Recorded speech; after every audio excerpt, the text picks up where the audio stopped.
Taking a pretty boring shot and turning it into an awesome shot doesn't actually involve that much when you boil it down and simplify it.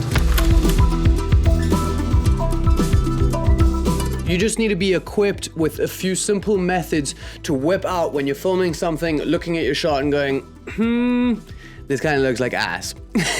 And once you know these things, you can apply them to any of the shots to make them look much more awesome pretty easily, actually. So let's look at 5 things that you can do to make your shots not look like ass. I'm going to assume that you guys are already doing the obvious stuff that's been covered on this channel as well as multiple other videos on YouTube. We're gonna look at things more, how you can actually apply them and have actions to do to change the way that you're filming the shot rather than like the settings and stuff like that. Shot 1 is going to be this shot right here of Ellie walking away into the distance. It could be used as our opening scene. It's the first shot that we filmed of the day, and you can see that I'm just filming her from eye level and she's walking away. It's fine, but it's not amazing. So how can we make it a little bit more amazing? What I would like to do to this shot to make it look better is add some movement. You have so many options when it comes to adding movement, but a simple one is just to take the shot you were gonna film and follow your subject same direction. In our case, Ellie's walking away. I'm just gonna walk with her and keep the camera as stable as I can. The other thing that I'm gonna do, because this is likely to be used as an opening shot in one of our scenes, is I'm gonna start really low down at her feet and kind of slowly bring it up, almost introducing somewhat of a revealing element into our shot as well, because now you're starting at those feet and as you're going, it's lifting up, you're seeing who the person is, you're seeing where they are as we lift up off the ground, and it ends up looking way better. I love introducing movement into my shots.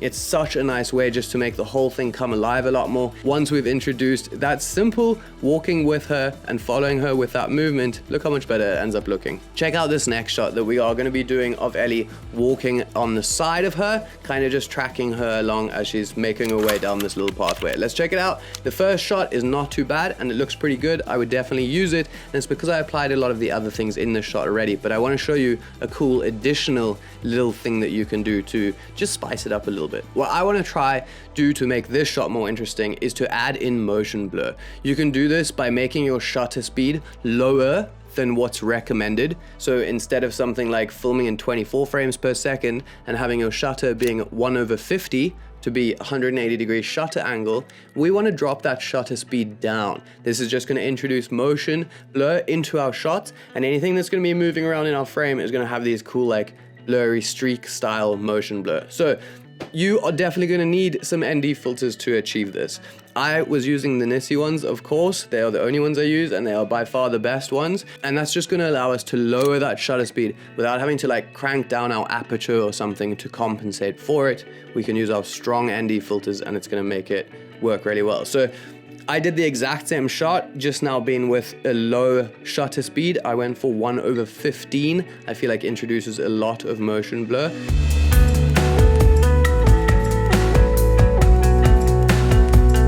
The next shot I wanted was just another one of Ellie kind of getting towards the edge of the viewpoint. So I wanted one going sideways of her kind of coming down.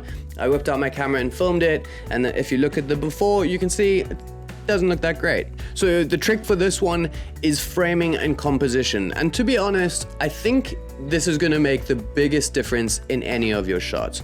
You wanna just look out for how you can make your shot more interesting by using framing, foreground, and better composition than the first shot that we just had of just holding it at eye level and kind of filming Ellie come past. It doesn't do that much for your image in terms of making it look really nice and pleasing for the viewer to watch. You can do this in so many ways. The way I did it on this one is I just got kind of lower down, went behind the rocks a little bit so I could introduce some of that foreground, and it also framed her up nicely in the beginning because we had that rock on the side of frame and then she was kind of behind it. It creates so much more depth and makes the shot just overall look a lot better. You just need to think a little bit about how you could introduce things like foreground, some cool framing, put a little bit more effort into your composition, even the basic things like rule of thirds and leading lines, and then look at your frame and just line it up before you just hit record. One of the biggest things, and something you will notice with a lot of these, is that you just need to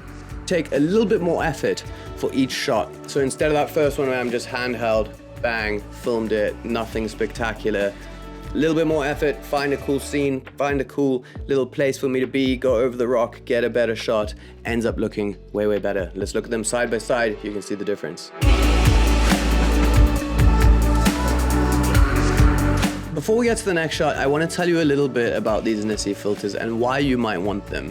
One of the worst things you can do is put like crappy filters on top of your expensive nice lenses and you're just ruining your whole image. There's no weird color cast, your footage isn't gonna look weird. So I wanted to show you guys how powerful this filter actually is, because it didn't really give you like a good difference between how little the color actually changes and how nice it looks. So I'm in a different location now. I'm actually all the way in Bali. I'm just gonna show you how the different stops on this, as well as my favorite feature being this Swift filter, actually affects your image, because it's pretty crazy. So check this out. Here's the first image with no filter on it. Looks fine. Obviously I can't control my shutter. And then once I put the filter on, you can see the colors look better than even without the filter. The problem is a lot of these filters make the colors look really bad, and this one doesn't affect them at all in any way that you don't want it to. So you can see this is the filter on at the lowest stop, and this is bumping it up to 2. This is 3, this is 4, and this is 5. And then my favorite feature is putting on this mist filter, and you can see the difference between no filter at all and the NISI filter with the mist filter. Looks amazing. These are amazing, and I'm gonna leave them down in the description. Next up, I wanted another shot of Ellie kind of getting to the edge of the rocks. And what I wanted to do for this one, to contradict one of our previous shots in this, is to eliminate all of the movement and experiment with a completely still, locked off frame. And this one's a bit of a dual wheeler, because the other thing I want to do on this is add compression, which also creates a lot of interest and depth. So let's take a look at our first shot, and you can see, again, nothing spectacular. Me kind of just panning with Ellie walking past. Doesn't look too cool. It's kind of cool, it's not bad. At least we have a nice perspective by being lower than Ellie, kind of looking up at her like that. So I think that creates some interest, but we can definitely make it better. So what we did, eliminate all the movement and create compression. First way I'm gonna do this is by changing lens. So I swapped over onto a much longer lens, so I could go to 200 millimeters to create all of that compression.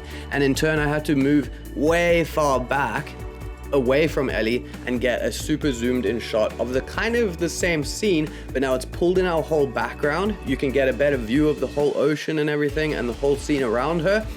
And the next thing I wanted to do on this was do as little movement as possible. Still handheld, but I really tried to keep it locked off, and I didn't pan with her as she was walking out. I kind of just kept it there and let her walk out into the frame.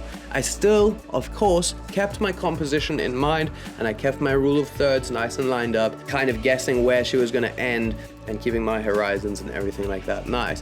And I think the second shot looks significantly better. So let's take a look at them side by side and see what you think. We have one more shot, and I was reluctant to include this one because it's kind of difficult to explain, but here it is. And if we take a look at the first one, I just wanted a shot of Ellie sitting on the edge of these rocks here. And what I did is just kind of shot a video how I would see a lot of people doing it, where I'm just filming at her and filming that thing. So you can see the shot's fine, but it's not crazy cool. It seems quite flat. There's not much going on in terms of depth, and there's this weird thing that is hard to explain, but I think there's a huge difference between shooting at something like this or shooting past something. And if you can try and figure out what the difference between those two things are, shooting past something is a very easy way to make your shot look much, much better. And I think it has to do with adding in more depth. You are creating layers in your frame instead of rather like blocking yourself off. But I think a lot of the time it's easier to look at something and shoot straight at it. The other thing this is going to do is introduce some sort of leading lines in a lot of cases, because now you're going next to it and shooting past something. There's often going to be something kind of leading off, creating that perspective and leading lines. So that's one of the benefits of doing it. Those are pretty much going to be the 5 things I'll look out for when I'm trying to make my boring shots look way better. And if you can just remember these, experiment with them, and get a good grasp of each one of them, the next time you're out filming and you're like, this is just not looking that cool, but I'm in this cool place, I don't really know why, you can fall back on one of these 5 methods and almost every time make a shot that is more interesting than the boring one that you were dealing with. So I hope these were really helpful for you. Other than that, remember to check out the Nissi filters. They are going to be linked in the top of the description. And I will see you guys in the next one. Have fun. Bye.